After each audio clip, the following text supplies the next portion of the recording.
Levántate y resplandece, porque ha venido tu luz y la gloria de Jehová ha nacido sobre ti. Porque aquí que tinieblas cubrirán la tierra y oscuridad a las naciones, mas sobre ti amanecerá Jehová y sobre ti será vista su gloria. De este lindo pensamiento quiero compartir o enfatizar con ustedes tres pensamientos que se encuentran en esta linda expresión bíblica. Levántate. La expresión levántate se puede entender de tres maneras. Número uno, levántate es una orden imperativa, incuestionable. No es una sugerencia, no es un consejo, no es una recomendación, no es una súplica, no. Es una orden imperativa, incuestionable, que definitivamente debe indiscutiblemente ser obedecida. Levántate. Y se puede entender también de la segunda manera, levántate. Levántate también es una expresión con sentido de urgencia. Una expresión como la que el ángel le mencionó a Lot cuando estaba en su casa con su familia, mientras estaba a la vuelta de la esquina la expectación de juicio contra Sodoma y Gomorra. El ángel vino urgentemente y le dijo esta palabra: levántate, toma tu familia y huye, corre por esta llanura y no te detengas, no sea que perezcas. Es una expresión con sentido de urgencia también. Levántate es una expresión con sentido de empoderamiento, así podríamos decirlo.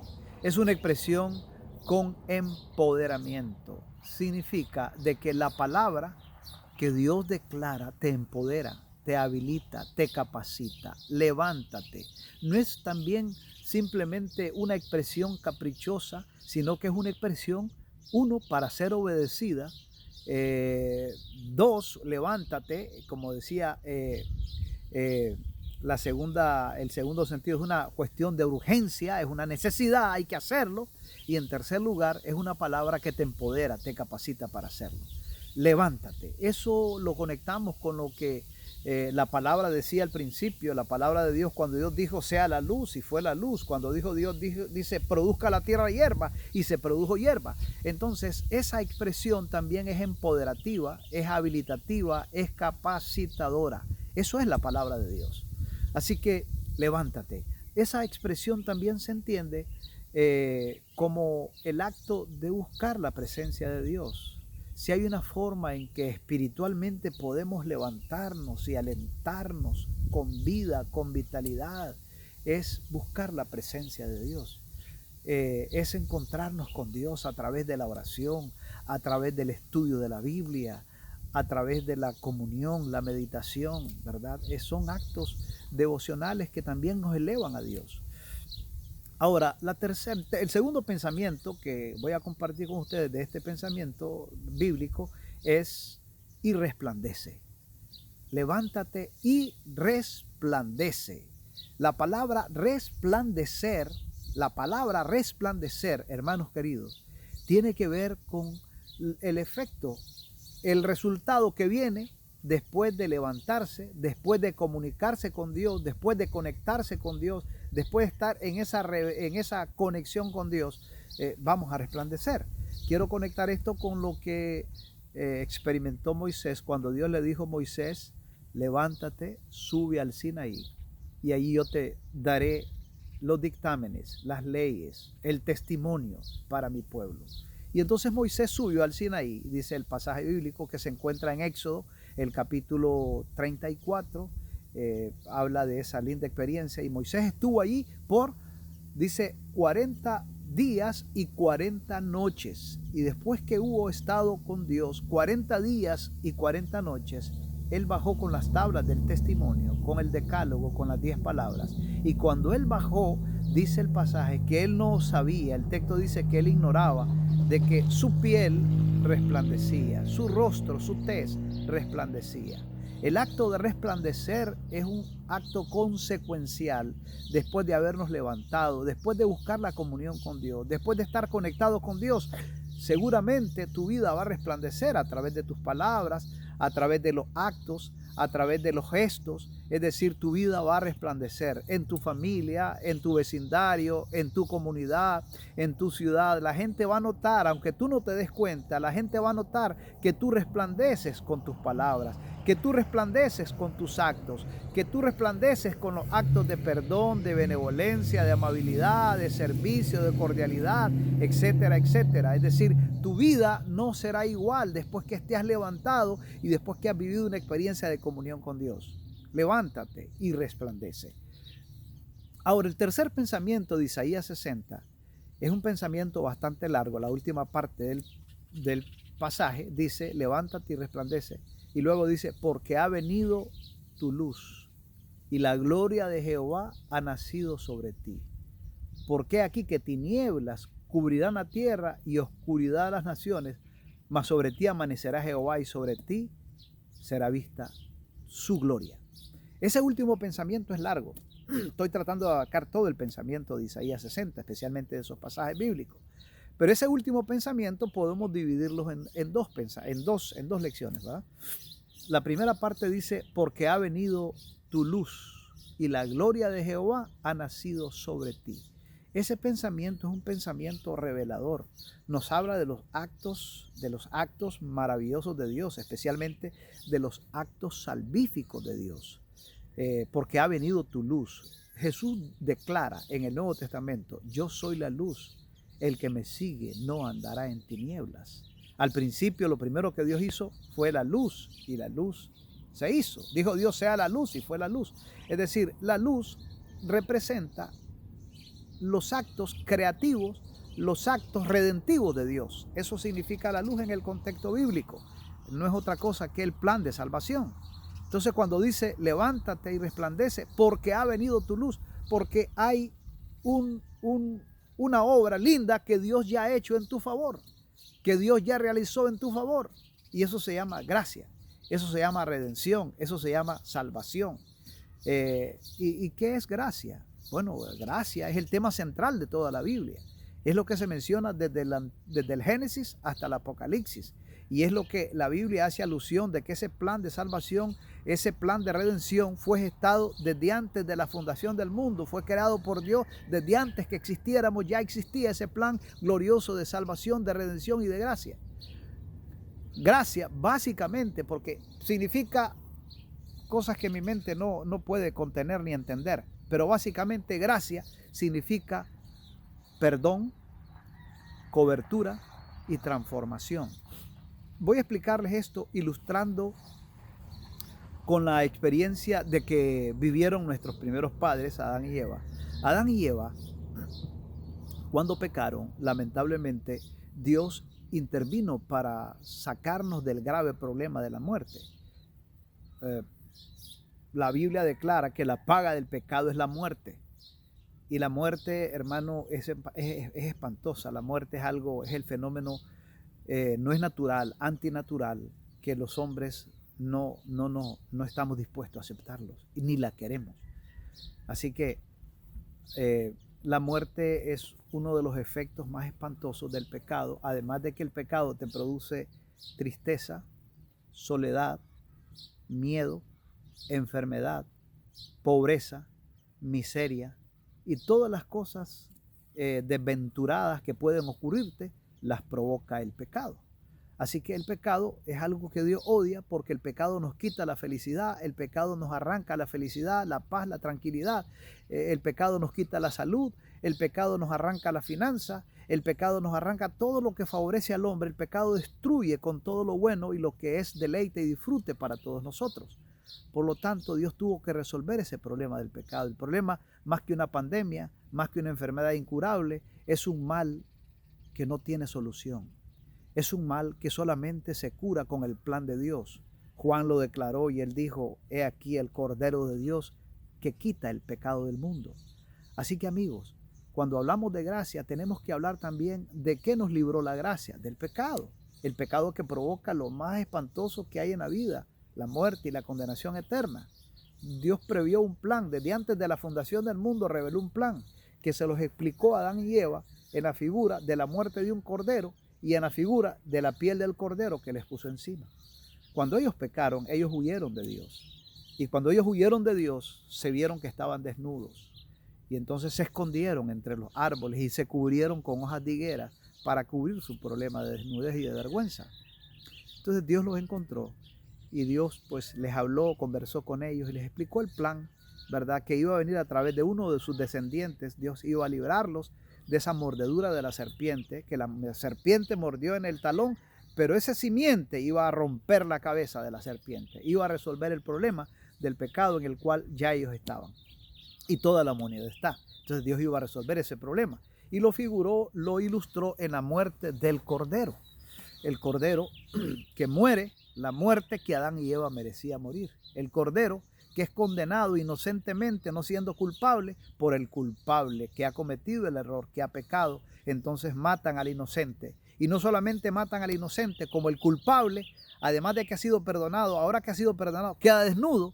Entonces está en vergüenza, está en desnudez. Entonces el Padre desolla al Cordero y le pone la piel del Cordero y los cubre con la piel del Cordero a los pecadores, en este caso Adán y Eva. Eso se llama gracia. ¿Cómo lo explica Pablo y cómo lo explica el salmista David en Romanos? Bueno, en Salmos y especialmente en Romanos, el capítulo 4, versos 7 y 8, dice: bienaventurado el hombre a quien Dios perdona sus pecados y cubre sus faltas. Ahí está hablando justamente de lo que hace la gracia. Como les dije, la gracia es perdón y cobertura, porque Él perdona la culpa del pecador, condena al inocente y absuelve al culpable. Eso se llama gracia. Pero no solamente eso, sino que la vergüenza en que ha quedado el culpable, en que ha quedado el pecador, necesita ser cubierta, y entonces con la piel del Cordero lo cubre. En este caso, la piel del Cordero es la vida de Cristo. Cristo tuvo no solamente que morir, sino vivir una vida totalmente impecable, una vida de santidad, una vida inmaculada, una vida totalmente santa y perfecta para poder ser nuestra cobertura, para poder ser nuestra vestidura. Así que la muerte de Cristo es sustitutoria, pero también la vida de Cristo es sustitutoria. No solamente es ejemplo, sino que también sustitutoria. La vida perfecta de Cristo la vivió para que sustituyera nuestra vida de debilidades y de vergüenza que tenemos, causada por el poder del pecado, lamentablemente. Así que ante el Padre, cuando una persona acepta el plan, acepta la gracia, recibe perdón y recibe la cobertura de Cristo. Figuramos ante el Padre como que nunca hemos pecado. Figuramos cubiertos con la piel del Cordero, que es la justicia linda de Cristo. Y figuramos santos, impecables, perfectos, completos en Cristo. De ahí que Pablo dice que cuando estamos en Cristo ya no nos conocemos en la carne. Primera de Corintios o Segunda de Corintios, el capítulo 5, versos 16 al 17 dice: de modo, bueno, antes el 16 dice: de modo que de aquí en adelante a nadie ya lo conocemos en la carne, sino que los conocemos en Cristo. De modo, dice el 17, que si alguno está en Cristo, nueva criatura es. Noten los dos énfasis de ese pasaje. Ese pasaje está diciendo de que cuando una persona acepta a Cristo, ya no la podemos conocer en la carne, porque está en el Cordero, está en la piel del Cordero, está cubierto. Además de ser perdonada, está cubierta. Ya no podemos ver a esa persona como un adúltero, como un mentiroso, como un ladrón. Ya no lo vemos cubierto en Cristo. Una persona que está en Cristo ya no cuenta ni su pasado, ni su presente, ni su futuro, porque en Cristo está completo, está limpio, está inmaculado. Ha sido perdonado, pero también cubierto. Bienaventurado el hombre a quien Dios perdona sus pecados y cubre sus faltas. De ahí que, es decir, eso es lo que significa gracia. Pero también gracia son tres implicancias, recuerden: perdón, cobertura y transformación. O sea que Dios no solamente te perdona ni te cubre y te cubre, sino que también te transforma. Esa es la tercera implicancia de la gracia. Lo que es básico, la gracia es mucho más que eso. Pero básicamente tenemos que entender como pecadores estas tres cosas. Número uno, que la muerte de Cristo hizo posible nuestro perdón. La vida perfecta de Cristo hizo posible nuestra perfección. Nos presenta como santos e inmaculados ante el Padre. Y en tercer lugar, la intercesión de Cristo, enviando así al Espíritu Santo, hace posible nuestra transformación. Dios provee circunstancias para hacer posible nuestra transformación. A veces Él permite que pasemos por horno de fuego A veces permite que pasemos por experiencias, por crisis y por situaciones adversas para proveer condiciones para nuestra transformación. A veces podemos tener problemas en las finanzas, problemas en la familia, problemas en la salud, problemas de distintos índoles que Dios permite y usa esas cosas para que nosotros entremos al horno de la aflicción. Y para garantizar tu llegada al paraíso, a veces permite que tú desciendas a la muerte en el momento preciso que lo ve conveniente para garantizar tu salvación. Así que eso se llama gracia, hermanos queridos. Eso se llama gracia. Ahora, otra cosa importante que tenemos que entender de la gracia es que Dios, dice el apóstol Pablo, que muchas veces provee circunstancias. Cuando tú y yo estamos al borde de la tentación de caer en el pecado, Dios provee circunstancias para apartarte del pecado, para apartarte de esa tentación. No digo que muchas veces no nos equivocamos y no caemos en la falta, pero Dios provee circunstancias para apartarnos del mal. Por eso en el Padre Nuestro Jesús dice: y líbranos del mal, porque Dios tiene capacidad y poder para librarnos. Cuando no somos insistentes en nuestro libre albedrío de desobedecer a Dios, Dios provee circunstancias para ayudarnos y asistirnos en nuestras debilidades. Por eso Pablo dice: sabe Dios librar al justo de la tentación. Sabe Dios librar al justo. Y cuando dice al justo, no es que Dios libra a la gente amable, a la gente que es cristiana, no, al que ha sido justificado, al que ha aceptado a Cristo, al que ha recibido su gracia, el que ha recibido su perdón y su cobertura es justo. Naturalmente el hombre no es justo por su propia naturaleza, no es justo. Nosotros, la Biblia declara que el hombre es malo por naturaleza. Dice: no hay bueno ni aún uno, no hay quien entienda, no hay quien busque a Dios, todos se han desviado, a una son inútil. La justicia nuestra es como trapo de inmundicia, dice el libro de Isaías. Así que nosotros como humanos somos malos. Pero ¿quién es el justo? El que ha aceptado el perdón, el que ha recibido la cobertura, ya figura como una persona justa. Y a ese justo que está en la gracia, Dios sabe librarlo de tentación. Dios sabe librarlo y entonces provee circunstancias, provee situaciones que te hacen ir por el proceso que se llama transformación, que te hace no solamente te da el derecho para el cielo, sino que te hace idóneo para el cielo. Todo eso se llama gracia, porque es Dios el que produce en tu vida el querer como el hacer por esa buena y linda voluntad de Dios. Cuando tú estás en esa gracia, por eso el profeta Isaías dice: porque ha venido tu luz, ya estás en la luz. El que me sigue no anda en tinieblas, no tropezará porque está en tinieblas. Y entonces eso lo conecto con las palabras de Cristo, que el que está en la gracia de Cristo, le caben las palabras de Jesús cuando dice: mis ovejas que me han aceptado, oyen mi voz y me siguen. A ellas yo les doy vida eterna. Ellas no perecerán jamás y nadie las arrebata de mi mano. Es decir, eso está diciendo que estamos en su gracia. Y si estamos en su gracia, estamos en su luz. Si tú y yo entendemos esa gracia así, estamos alumbrados, estamos en luz, estamos entendiendo la gracia. Por eso dice: levántate y resplandece, porque tú has entendido esto, porque tú estás en la gracia. Levántate y resplandece, porque ha venido tu luz y la gloria de Jehová, su vida, su carácter será visto en ti.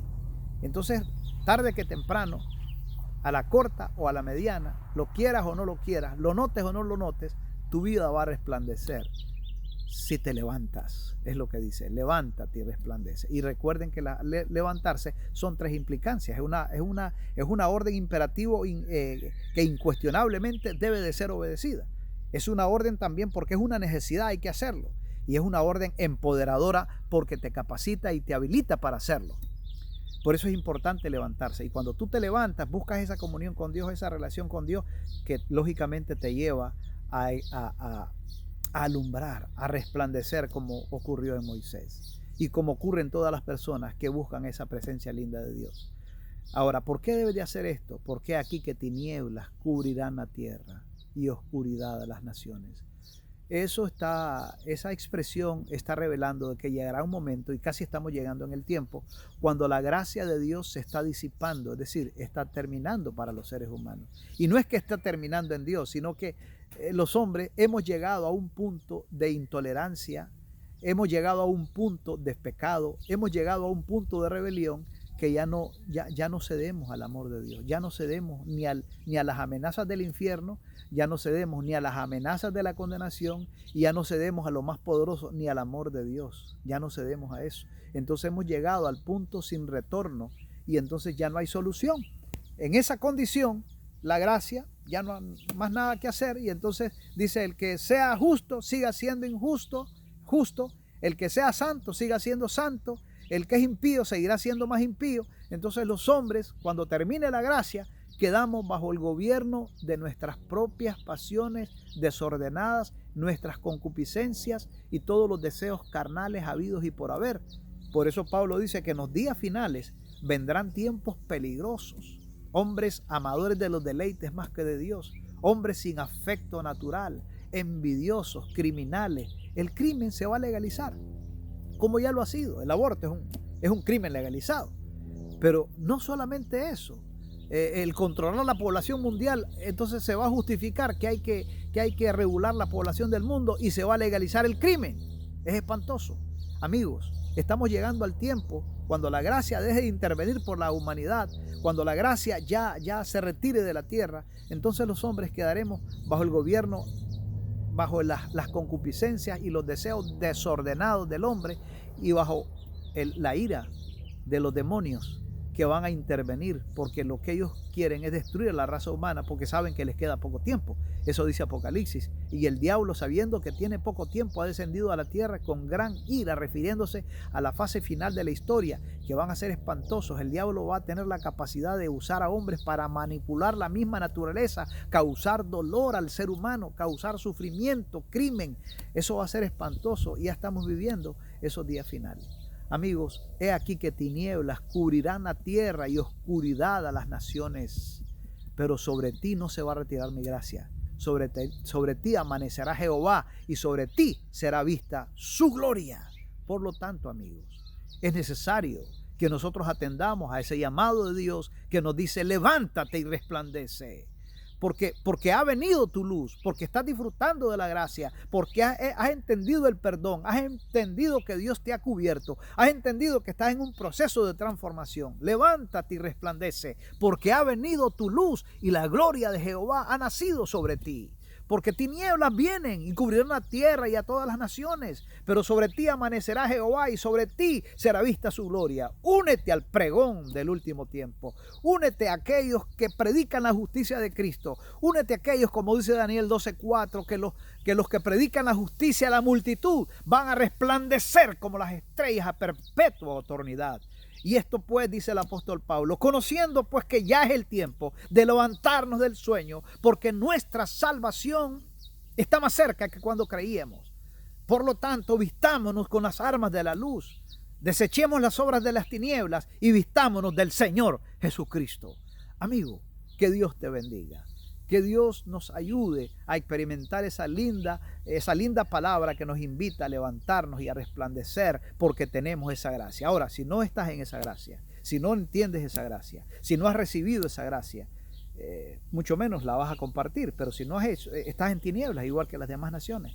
Estás en oscuridad, aunque entiendas muy bien la Biblia, pero si no entiendes este mensaje fundamental de la gracia, estás en tinieblas, amigo. Por mucho que conozcas doctrina, por mucho que conozcas profecía, si no entiendes eso, estás en tinieblas, no puedes levantarte. Por lo tanto, recibe esa gracia por la fe. Recibe esa gracia linda que es perdón, que es cobertura y que es transformación en Cristo. Recíbela por la fe. Y en la crisis final, el justo va a vivir por la fe. Confiar en el mensaje de Dios, confiar en su favor, confiar en su amor, confiar en su misericordia. Que Dios te bendiga, apreciado hermano. Ora conmigo. Querido Padre, te alabamos y te bendecimos por esa linda palabra que nos habilita, que nos capacita, por ese mensaje que nos dice claramente que hemos sido cubiertos, que Cristo ha muerto a la muerte que merecíamos, que Cristo vivió la vida perfecta que no podemos vivir y que Cristo nos está pasando por un proceso de transformación que nos hace idóneos para el reino de los cielos. Gracias por darnos ese derecho y gracias por hacernos idóneos para tu reino. Gracias por darnos esa gracia. Recibimos esa gracia. Aceptamos tu amor, aceptamos tu misericordia y aceptamos la orden de levantarnos para resplandecer en este último tiempo que necesita el mundo entero escuchar el último mensaje de gracia y de advertencia para esta sociedad que perece en el pecado. Padre, te pedimos de forma especial que nos dejes esa virtud, que nos dejes ese poder, que nos dejes esa gracia de poder compartir con nuestros amigos, nuestras familias y vecinos el mensaje de gracia, de amor y de misericordia antes que caigan los juicios terribles y antes que venga el tiempo cuando esta oportunidad de gracia ya no la tengamos. Padre, gracias por escucharnos. Bendice a tus hijos, bendice a todos aquellos amigos y hermanos que nos escuchan y que escuchan el mensaje glorioso de tu linda palabra. Que ellos puedan también recibir esa gracia y puedan levantarse y resplandecer para que otros puedan alcanzar ese favor lindo que ya tú hiciste por las familias humanas. Te lo pedimos y te lo imploramos en el nombre de Jesús. Amén y amén. Que Dios te bendiga, amigo. Será en la próxima.